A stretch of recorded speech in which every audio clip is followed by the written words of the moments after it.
Syarat pertama, kalau ingin mendapatkan surga Firdaus tadi dan kebahagiaannya diturunkan ke bumi, dibawa sampai mati, masuk ke alam kubur lebih bahagia lagi, maka amalan pertama untuk melatih menguatkan iman itu, coba berlatih untuk menunaikan sholat dengan khusyuk.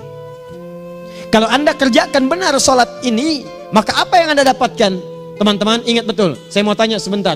Keabadian yang abadi disebut dengan sa'id. Kalau kita ingin turunkan ke dunia percikannya kita dapatkan, usahanya disebut dengan apa? Masih ingat? Aflah itu kalau didapatkan, kata dasarnya apa tadi? Falahun. Lihat baik-baik. Kata Allah dalam Al-Quran tadi, kalau ingin mendapatkan falahun, amalan pertama sholat. Makanya ketika dipanggil sholat, kalimat falah dilekatkan pada panggilan sholat. 5 kali diingatkan. Begitu muadzin kemudian azan memanggil Anda, hayya 'alas shalah. Anda bertanya, ya Allah kenapa kami mesti sholat? Dijawab, hayya 'alal falah. Yuk, pagi ayo. Yang sejati datang sini. Belum dapat sujud, belum dapat ruku, saya berikan. Makanya ketika orang sholatnya benar, dia akan mendapatkan 5 keutamaan. Saat di dunia nih, belum ke akhirat, 5 keutamaan yang tidak diberikan pada orang yang tidak sholat. Atau orang sholat tapi sholatnya nggak khusyuk.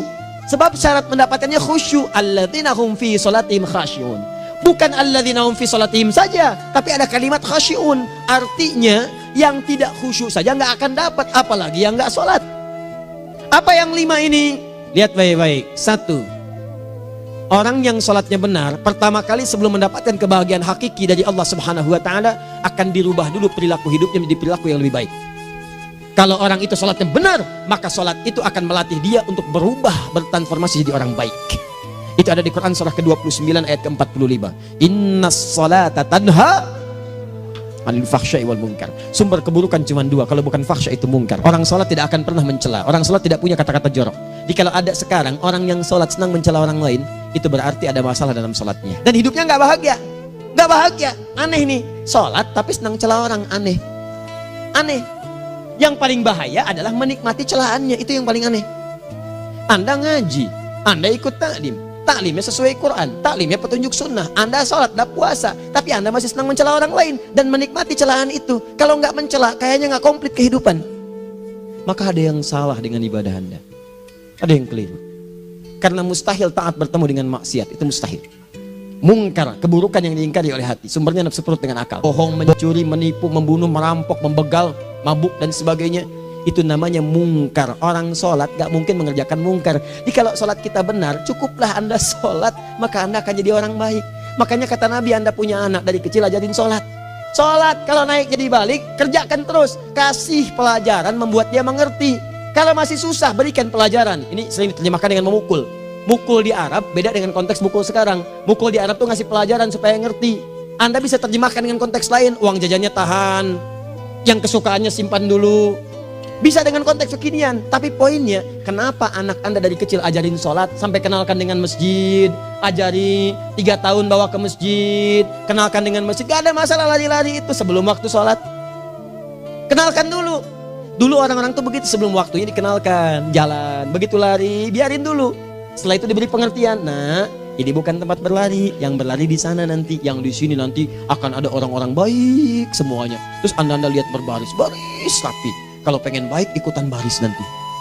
Terus nanti ada yang mimpin di depan, namanya imam. Kalau yang ini imam sholat namanya.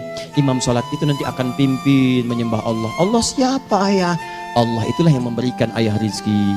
Allah itu yang memberikan ayah rizki sehingga bisa beli tobot buat kakak, beli robokar poli, ini yang poli, ini yang embers, ini yang heli, ini dulu kakak semuanya tuh yang kasih Allah. Nanti kalau kakak bagus bisa ikut rapi di sini, Allah akan senang, akan ditambah lagi oleh Allah. Oh begitu ya, datang begitu caranya.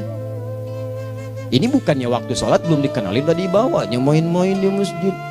Bahkan ada yang agak repot lagi, di rumahnya susah diatur, dibilang kamu ini susah diatur, main sana ke masjid, disuruh main ya main di masjid. Yang salah bukan anaknya, orang tuanya. Apa rahasianya anak itu disuruh ke masjid, suruh sholat? Rahasianya, begitu anak itu sholat dengan baik, maka dia akan tumbuh jadi anak baik di kemudian hari. Itu maksudnya. Nah, sekarang saya agak bingung ini. Pendidikan TK sekarang salah sih? Enggak, cuma saya agak bingung mikirnya. Ini anak belum diajarin sholat, udah diajarin manasik. Itu bagaimana cara berpikirnya Ferguson? Agak repot saya mikirnya tuh. Ya, walaupun salah sih enggak, cuma saya bingung gitu. Kenapa nggak dikerjakan tahap yang pertama dulu? Tangga itu kan berurutan. Nggak bisa Anda lompat langsung ke 5. Kan 1, 2 belum terlewati. Jelas ya? Nah, ini gambarannya. Sholat nih. 1 pasti baik. Jadi kalau sekarang sholat, lisan belum baik, mata belum baik sampai ke kaki, berarti ada yang salah sholatnya tuh. Ada yang nggak tepat. Tangan sembarangan, snack orang ngambil. Awas. Tuh sendal orang, mau wudhu nggak ada sendal, pakai sendal orang. Udah bilang belum? Kehujanan pakai payung orang. Udah bilang belum? Ya kan gampang Ustaz. Ini kan juga mungkin diikhlaskan karena Allah. Ya ikhlas, cuman pakainya belum minjam. Bagaimana kalau sedang pegang payung itu keluar, Anda meninggal? Coba mikirin ke situ. Coba ke kantor. Kalau didorong proyek yang nggak jelas, minta tanda tangan, pikirin dulu bagaimana kalau meninggal. Kemarin saya sama teman-teman artis saya katakan begini, Anda ya, kalau Anda mengaji dengan saya, jangan pernah menerima peran maksiat. Walaupun itu sekedar adegan, tapi itu maksiat. Kalau bayangkan ketika Anda memerankan itu, Anda diwafatkan oleh Allah Subhanahu Wa Taala.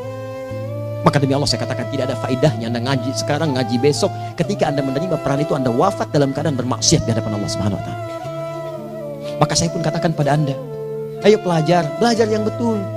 Pahami, bangun sholat, belajar, dalami seperti orang tua kita dulu. Tinggalkan nyontek, budaya yang gak jelas. Rasakan ketika nyontek Anda wafat. Apa yang Anda dapatkan? Di Libya itu, kalau nyontek, di Libya ya, saya pernah sekolah di Libya nih. Itu kalau nyontek, dibiarin aja dulu. Dan rekornya 100% ketahuan. Begitu sudah selesai, cuma jeda 2 jam, langsung ada panggilan.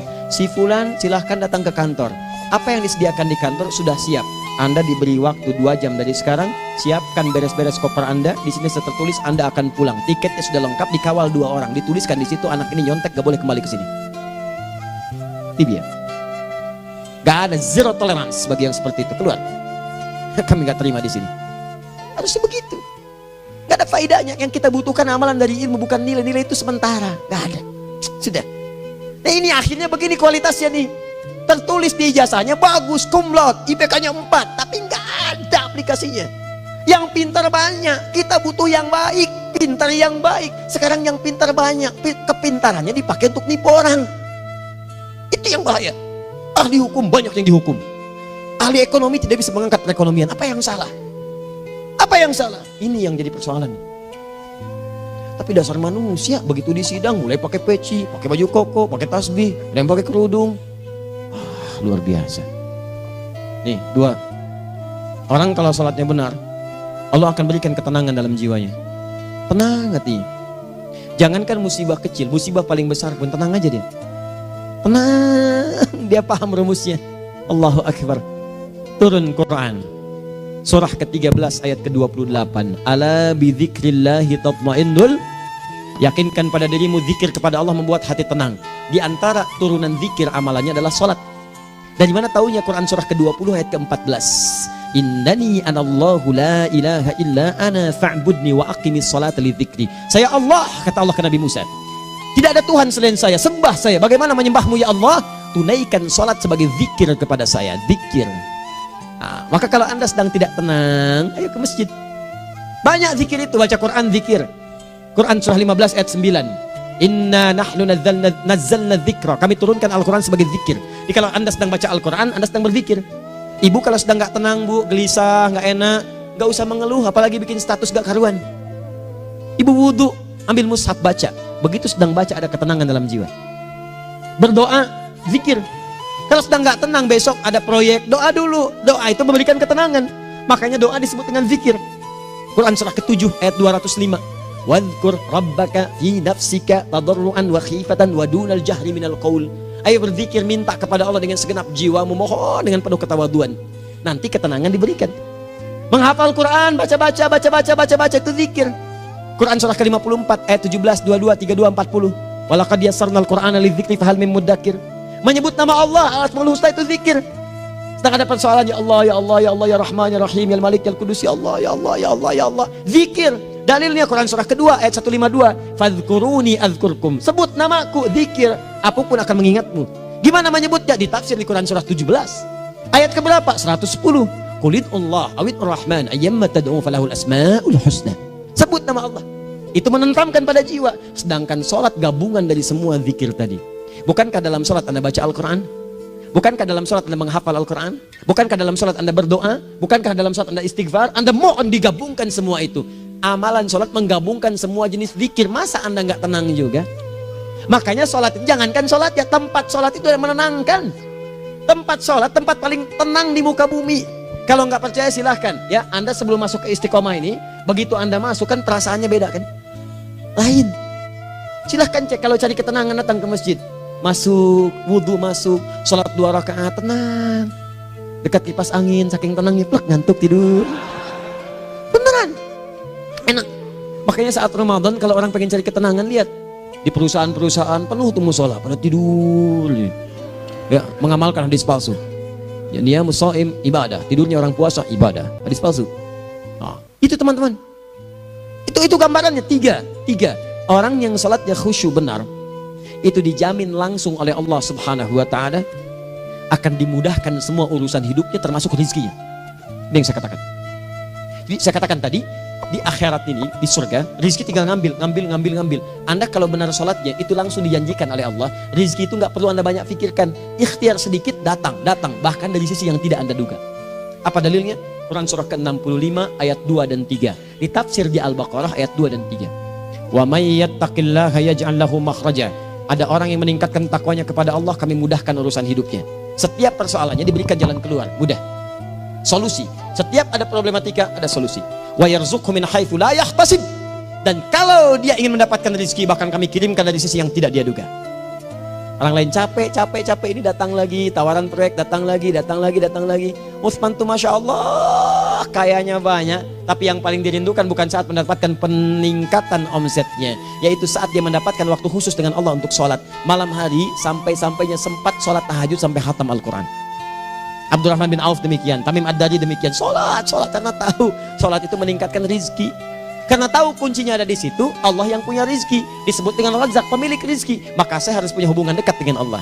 Kalau sudah punya hubungan dekat, mau apa aja gampang. Belum minta, udah diperhatikan. Silahkan cek, Anda punya hubungan baik dengan bos Anda di kantor. Sebelum Anda minta, beliau udah pikirin tuh, telepon bendahara. Dia udah ngambil belum gajinya? Belum Pak, tambahkan bonus sekian. Kenapa? Karena dia mengawasi Anda. Allah maha tahu dibandingkan dengan bos Anda. Mendekat kepada Allah, semua diperhatikan oleh Allah. Siapa orang takwa itu? Kalimat takwa pertama di Al-Quran Al-Baqarah ayat 2, amalannya ayat 3. Dzalikal kitabu la raiba fihi hudal lil. Siapa mutakin itu? Ayat 3-nya. Alladzina yu'minuna bil ghaib wa yuqimunas shalah. Di gampang, kalau pengen mudah hidupnya gampang. Biaya nggak mahal, tenaga nggak banyak, tingkatkan takwa nih. Jadi kalau hidup Anda masih susah, di kantor champion, di rumah tangga bermasalah terus, atau sebaliknya, maka boleh jadi kalau gelar Anda tinggi, harta Anda banyak, tapi selalu punya masalah.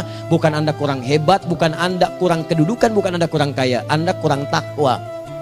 Dan yang paling dahsyat, mungkin sholat Anda belum berkualitas. 4. Orang yang sholatnya benar, khusyuk dia. Bahkan saat sholat itu kalau dia minta, maka seketika doanya akan dikabulkan. Tanpa diskusi, langsung seketika. Contoh, Quran surah ketiga ayat 38 sampai 39. Demi Allah saya katakan, Nabi Zakaria punya masalah, masalahnya pelik. Sudah berumah tangga, istrinya divonis monopos, maaf bahkan mandul. Gak mungkin punya keturunan. Maka apa yang beliau kerjakan? Secara singkat beliau sholat. Begitu sholat minta kepada Allah. Hunalika da'a Zakaria rabbah. Di mihrab itu beliau bermohon kepada Allah. Bermohonnya sambil sholat. Qala rabbi habli min ladunka dzurriyyatan thayyibah innaka sami'ud du'a. Ya Allah, mereka katakan saya nggak mungkin punya keturunan. Sekarang saya ingin katakan, ya Allah, saya hanya minta darimu saja, saya nggak akan dengarkan mereka. Ya Allah, mohon Engkau maha mendengar, ya Allah. Maha mendengar doa saya. Kalau kepada yang maha mendengar aja nggak mengabulkan, kepada siapa lagi saya mesti minta? Apa yang terjadi? Fanadatul malaikatu wa huwa qa'imun yusalli fil mihrab. Turun malaikat mengabarkan, sedangkan beliau masih sholat, belum selesai dalam sholatnya. Sholat khusyuk itu belum selesai sholat aja dikabulkan, doa sudah turun. Sholatnya belum selesai, doa sudah dikabulkan. Annallaha yubashshiruka bi Yahya. Allah kasih kabar gembira, doa kamu didengar, dikabulkan, kamu akan punya anak, namanya langsung dari Allah Yahya. Artinya hidup yang mustahil menurut manusia, lahir seorang dari rahim perempuan yang menopos dan mandul, bayi yang hidup, kata Allah nggak ada yang mustahil bagiku, jadi dan jadi dia. Berita baiknya, Nabi Zakaria sholat dikabulkan. Umat Nabi Muhammad sebelum sholat sudah ditunggu oleh Allah, mau minta apa, aku kabulkan sekarang. Hadisnya qudsi. Saya bacakan. Hadatsana qala Rasulullah sallallahu alaihi wasallam qala Allahu azza wa jalla qasamtu shalah baini wa baina abdi. Kata Allah, saya bagi dua ya salat antara aku dengan hambaku. Wali abdi ma sa'ala. Kalau hambaku benar salatnya, aku berikan apapun yang dia minta sekarang. Idza qala al-abdu alhamdulillahi rabbil alamin. Bagian pertama. Kalau hamba benar dibaca Al-Fatihahnya dari alhamdulillahi rabbil alamin, kalau Allah azza wa jalla dijawab oleh Allah, hamadani abdi, hambaku sedang memujiku. Wa idza qala ar-rahmanir rahim, jika hambaku berkata ar-rahmanir rahim, kalau Allah azza wa jalla asna alayya abdi, hambaku sedang menyanjungku. Wa idza qala malik yaumiddin, kalau Allah azza wa jalla majjadani abdi, kalau hambaku mengatakan malik yaumiddin, kata Allah hambaku sedang mengagungkanku. Perhatikan sekarang. Wa idza qala al-abdu iyyaka na'budu wa iyyaka nasta'in, jika hambaku berkata sekarang, ya Allah, kami sekarang ibadah, sholat menyembahmu, dan kami sekarang sedang punya masalah, kami hanya minta tolong kepadamu ya Rabb. Apa jawabannya? Beda dengan sebelumnya. Kata Allah, hadza baini wa baina abdi, inilah perjanjian antara aku dengan hambaku. Wali abdi, kalau hambaku benar khusyuk sholatnya sampai detik ini, baru sampai Al-Fatihah itu pun belum tuntas. Baru sampai Al-Fatihah itu pun belum tuntas. Kalau benar bacaannya, betul sholatnya dari takbir sampai dengan selesainya, sampai ayat itu, iyyaka na'budu wa iyyaka nasta'in, kata Allah, masalah apapun yang dia minta sekarang, aku akan kabulkan. Besok saya kasih rahasia. Yang di KBP ada awal pembuka di awal sebelum Al-Fatihah, yang kalau Anda benar bacanya, itu pengantar kepada pengambulan doa di Al-Fatihah. Apa itu? Besok. 5. Yang kelima ini yang paling diharapkan, dan ini penutup dalam kajian kita malam ini. Teman-teman sekalian, perhatikan baik-baik. Jika Anda benar mengerjakannya, maka Allah akan jamin langsung Anda akan mendapatkan kesuksesan dan kebahagiaan di semua aktivitas Anda. Kalau jadi suami, suami yang sukses, rumah tangga yang bahagia. Kalau jadi pegawai, pegawai yang sukses, dan di kantor bahagia. Masih ingat?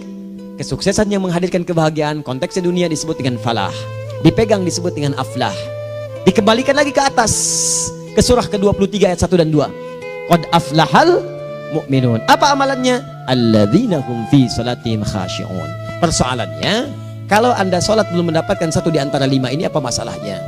Pertama masalahnya, kata Al-Quran, boleh jadi yang salat itu belum khusyuk. Apa itu khusyuk? 2 maknanya, dan saya tutup di sini. Apa yang 2 itu? 1, kebanyakan orang salat masih membawa dunia dalam salatnya. Makanya kalau pengen khusyuk, kata Allah, maka Anda rasakan akan bertemu Allah. Rumusnya Quran surah kedua ayat 45 sampai 46. Rasakan secara singkat, mungkin itu sholat terakhir yang Anda akan kerjakan dalam kehidupan. Mungkin di sholat itu Anda wafat. Kata Allah, alladzina yadhunnuna annahum mulaqu rabbihim. Orang khusyuk itu sudah kelihatan dari sebelum sholat, dia sudah merasa persiapan menghadap Allah. Persiapan ke manusia aja, dia sudah siap-siap, mandi dulu, ganti pakaian, pakai parfum, macam-macam dan sebagainya, hanya memenuhi undangan manusia. Allah mengundang Anda 5 kali dalam sehari. Ya maaf, mengabulkan doa Anda, mencukupkan kebutuhan, menyembuhkan kalau sakit, disiapkan Anda. Harusnya apa? Penampilan sempurna. Kata Quran, orang khusyuk itu kelihatan sebelum sholat, pakaiannya kelihatan. Quran surah 7 ayat 31, ya bani Adam khudhu zinatakum inda kulli masjid. Hai anak cucu Adam, kalau tiba panggilan dari masjid, kenakan pakaian terbaikmu. Di anak cucu Adam tuh kelihatan. Kalau orang khusyuk, begitu adzan kelihatan pakaiannya lain. Pakaiannya indah. Khudhu zinatakum, kenakan pakaian terbaikmu. Dipakai, bertemu Allah. Bertemu manusia aja pakaian bagus-bagus. Ini aneh ya, ada orang salah ibadah aja. Orang salah ibadah pakaiannya bagus-bagus. Lihat nih hari-hari tertentu, besok tuh orang mau ke tempat masing-masing tuh. Ada yang pakai jas, pakai dasi, pakai batik, pakai kebaya. Anaknya dibawa, dikuncir 2, bawa manisan macam-macam. Mau salah ibadah aja, tampilan bagus. Masa antum yang benar ibadahnya nggak bagus? Jelas ya? Maksud saya, Anda tanya itu saya jawab. Tapi tidak menghilangkan ibadah kita yang lain. Dan apa ruginya? Ya tahajud dah. Apa yang bisa dikerjakan besok, lihat besok. Ya kan tahajud kan bisa besok. Ada orang tahajud jam 10 pagi? Gak ada. Lebih baik Anda kerjakan malam tahajud. Yang tidak bisa dilihat malam, bisa dilihat besok. Cara berpikirnya bagaimana kalau besok meninggal? Gak kesampaian teman-teman sekalian. Gak kesampaian. Nah maka dari itu, Anda kalau mau ada panggilan sholat, siap-siap baju yang bagus. Itu sempurnakan. Anda panggilan orang mandi, panggilan Allah, buka Quran surah 5 ayat 6, sempurnakan wudhu. Ya ayyuhalladzina amanu idza qumtum ila shalah faghsilu wujuhakum, wudu yang baik. Berpakaian yang rapi. Kenapa? Karena boleh jadi saat dipanggil Anda wafat saat itu. Maka wafatlah Anda dalam keadaan yang suci, dengan keadaan tobat, dengan pakaian terindah pada saat itu. Yang kedua, maaf, orang-orang kurang khusyuk itu saya tutup. Yang kedua itu karena kebanyakan orang sholat tidak paham, tidak mengerti apa yang dibaca dan dilakukan dalam sholatnya. Jujur pada diri sendiri, jawab pada diri Anda. Sampai sekarang Anda sholat, berapa persen bacaan sholat yang Anda pahami? Jangan-jangan selama ini Anda sholat ribuan kali sujud, ribuan kali ruku, gak ada yang paham yang dibaca. Sekian persen yang paham. Bagaimana sholat Anda bisa khusyuk?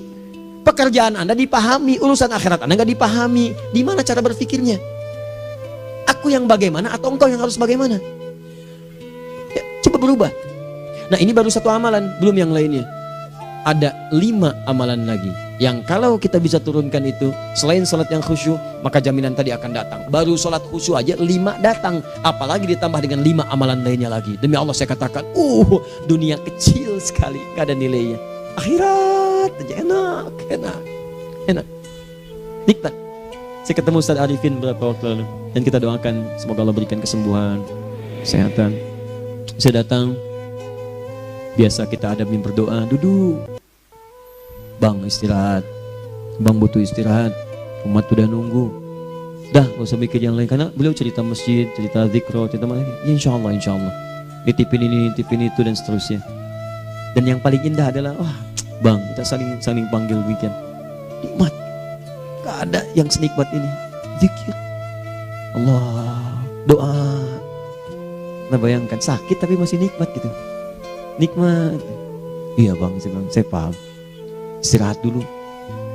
Banyakkan nanti orang jengkuk. Saya pamit dulu ya, supaya bisa istirahat, supaya tenang. Lama kita pegangan tangan, ngobrol, saling mendoakan. Itu nikmat. Dan cara berpikirnya kalau sudah pakai iman, semua nikmat. Ada uang nikmat, gak ada uang nikmat, sakit nikmat, karena cara berpikirnya lain. Nanti kita bertemu lagi, saya terangkan pada Anda, dan saya contohkan satu kisah.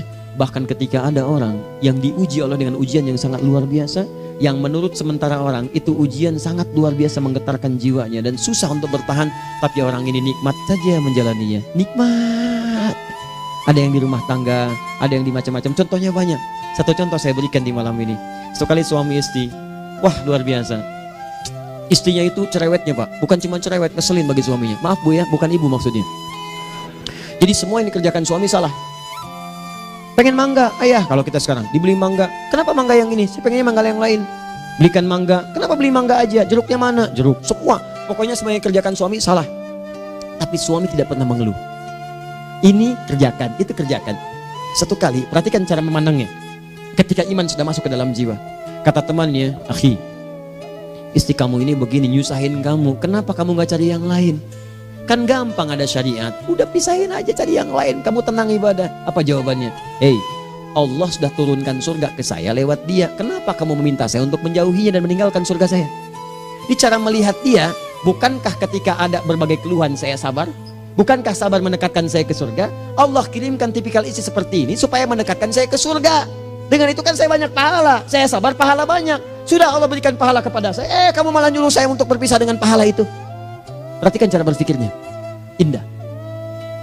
Kalau rumah tangga seperti ini semuanya enak gitu. Suaminya biasa-biasa, istrinya cantik, luar biasa. Begitu berdandan kelihatan kata suaminya, Masya Allah, wajahnya tak berpaling, mata tak berkedip. Kata istrinya, ya zauji madzabik, sayang kamu kenapa? Wallahi syakiran lillah bihadari. Demi Allah, aku bersyukur mendapatkan istri secantik kamu. Kata istrinya, nahnu fil jannah zauji, kita berdua di surga. Kata suaminya, kok bisa begitu jawabanmu? Iya, kamu bersyukur dengan keadaanku, aku bersabar dengan keadaanmu. Bukankah orang syukur dan sabar di surga? Tuh lihat, canda-canda orang-orang soleh itu begitu. Nikmat ketawa walaupun nyelekit di hati. Cuman bawaannya enak gitu. Jadi kita akhiri, subhanakallahumma bihamdika asyhadu an la ilaha illa anta astaghfiruka wa atubu ilaik. Wa akhiru da'wan alhamdulillahirabbil alamin. Assalamualaikum warahmatullahi wabarakatuh.